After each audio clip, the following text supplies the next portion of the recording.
Well, to use a football term, the Democrats got trucked last night in the midterm elections, giving the Republicans control of the U.S. Senate and the House. What does it mean going forward? Joining us this morning, political analyst, former chairman of the Alabama Republican Party, Marty Connors, and Democratic strategist Richard Dickerson. And they added seats to the House, we should say. But the Republicans needed a net gain of 6 seats to gain control of the Senate. They got 7. We know there's some runoffs still pending as well. But what kind of message do you think this sends? I'm going to be really guarded about it. Yes, I think it sends a message.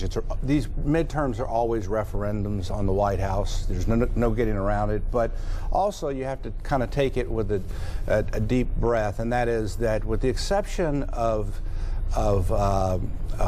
Bush in 2002 and Clinton in '98, since FDR, White Houses have lost midterms. No, this was a big loss, but they still lose. But nothing new. But we've had gridlock, though, now for years. We know the president has veto power. So does this really change the game at all?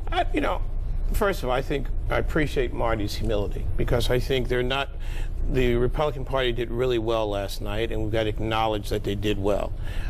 They picked up 7 seats. They needed 6 to gain control of the Senate. They need 60 to have a veto-proof Senate. So that's going to be the challenge going forward, is how do you govern? Mm-hmm. And I think within this, beyond the Senate, where you really want to take a look is at the governor's races. Scott Walker in Wisconsin won a big. Right. Kasich in Ohio. I think those are people you want to look at for 2016. For Democrats, lost Maryland. Right. Wow. Maryland. Yeah. The first African-American gubernatorial candidate in Maryland. Democrats have a 2-to-1 registered vote majority in the state of Maryland, and they lost right next door to Washington, D.C.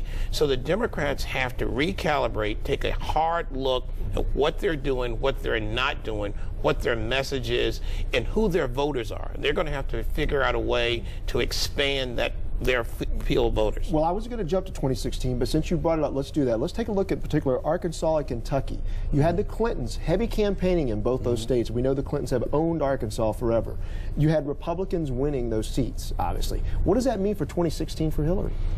Well, for Hillary, I'm not really sure, because the way I look at it, the SEC is Republican. Okay, so all those states are going to go that way. So including Arkansas. I think what Hillary's got to watch out more for than anything else is there now a Clinton fatigue?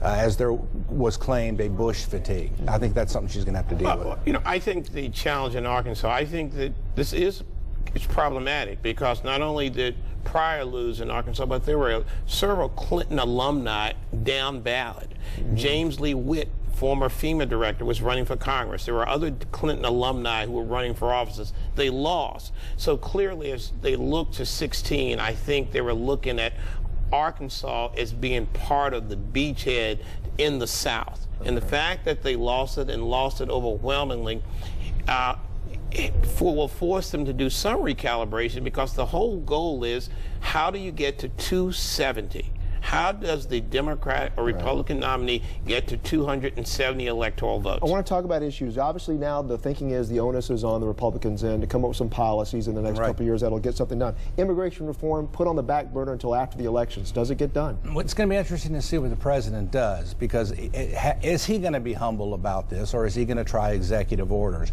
That goes back to this 60 number that we need to stop him.